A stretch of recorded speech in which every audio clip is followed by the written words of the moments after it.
Sega.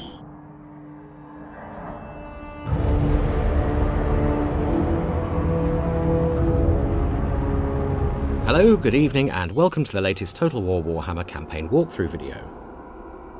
Today we're going to take a snapshot of a campaign we've been playing as the Empire, and the usual caveats apply. We're still a good 2.5 months from launch, and well into balancing and polishing. So you may see some placeholder bits and bobs, and many of the values on show may well change as we nudge everything into place.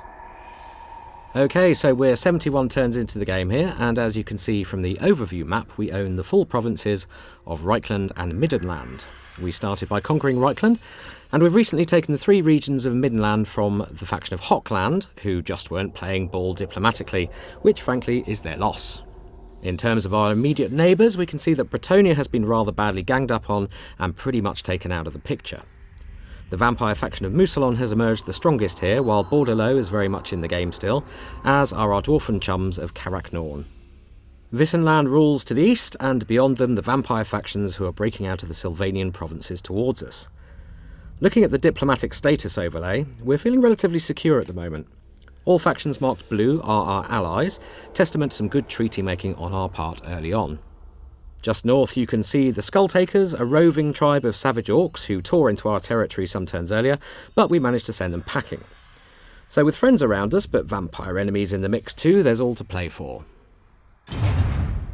Guarding our northernmost point of expansion and providing much-needed public order to the newly conquered and therefore unstable province of Middenland is Emperor Karl Franz himself.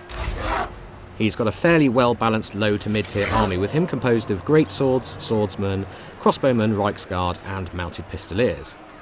Karl himself is currently equipped with the Sword of Swift Slaying, a charmed shield and an obsidian lodestone, which offers him some magic resistance on the battlefield. Skills-wise, we've been focusing largely on improving his combat abilities, making him an all-round better warrior, and we've unlocked his early mounts. So let's upgrade his Pegasus for a tasty buff to its charge bonus. Otherwise, the only other skill we've given him is in his campaign tree, which helps his army to march further on the campaign map each turn.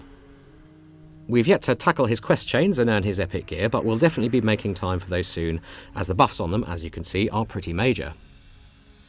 Now, each race has its own set of campaign mechanics, and something that's unique to the Empire is its offices, which we can see here on the officers panel. Lords and Legendary Lords are the only character types who can be assigned to these roles, and the only character who can be promoted to the office of Emperor is, of course, Karl Franz, for fairly obvious reasons. Other lords can be assigned when they reach the level requirements as well, so let's assign Felix von Rauken to the office of Treasurer. Now this is going to boost trade income faction-wide for us, and any infrastructure income in any friendly region he's inhabiting. There's a number of other panels we can check up here, but we're going to look at the Forces tab and find Felix in our list of characters. So there he is, and we can see his new title has been added to his name. In fact, let's rename him to something a little more befitting his new station in life. Yes, I think that should do it. You can rename all your characters except your Legendary Lords, of course. Okay, let's head back over towards Altdorf, and we're going to have a look at the Empire Tech Tree in a bit more detail. So techs in the Empire Tech Tree are unlocked as you build specific buildings. So once you've built a rally field, for example, it offers buffs to our core infantry, as does the barracks. The blacksmith improves weapon and armour upgrades for various units, so let's go ahead and crack on with researching improved light cav armour. Now, Altdorf is your starting city as the Empire and the provincial capital, but it's the only city that you do start with. And to be honest, your first turns are probably going to be spent building up your forces and looking to expand and capture the entirety of Reichland. I think we had all these settlements under control by around turn 20, and much of our focus since then has been on improving our infrastructure to unlock better units and boost our income. Here in the building browser for Altdorf, you can see what we've built and of course what we're driving towards in terms of recruitment. Income is derived from our capital city, various cash-generating buildings in outer settlements, plus any exploitable resources in the region. We've got some clay pits in Altdorf here, for example, so that's contributing towards our trade tariffs. And if we examine Grunberg here, we can see that certain chains are limited by the maximum size of the settlement.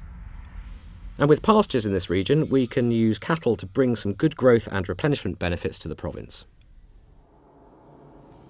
Standing resolute outside Altdorf is our second legendary lord, Balthazar Gelt, who is currently being harassed by a Chaos Hero character, the rather aptly named Fator Death Metal. No, not for We only you. recently recruited I Balthazar to still our campaign, are so you. he's pretty low level still, but we can see from his skill tree that he's very much magically focused. And the more lore knowledgeable amongst you may recognise Balthazar's epic gear in his quest chains here. Now, obviously, we want to get him casting spells in battle, so we're going to unlock the spells Searing Doom and Gehenna's Golden Hounds, both of which are offensive spells.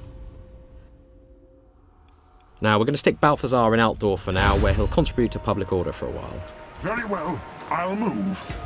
A quick glance over at our neighbours here reveals the influence of vampiric Moussalon. Corruption is spreading and twisting the foliage into something more vamp-friendly. Now, as we saw on the overview map, we have some vamps to our east too. And in fact, our mid-term game plan here is to keep our local loyalty solid, so we have some friends to call on if things start getting a bit too bitey on the borders.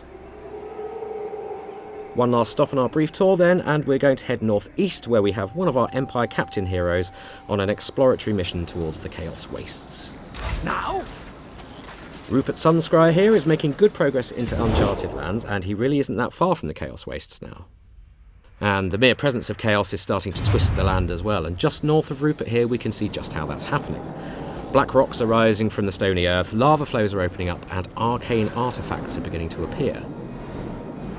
Add in the bitter weather up this way, which only gets worse the further north you go, and you're looking at a pretty inhospitable and attritional landscape.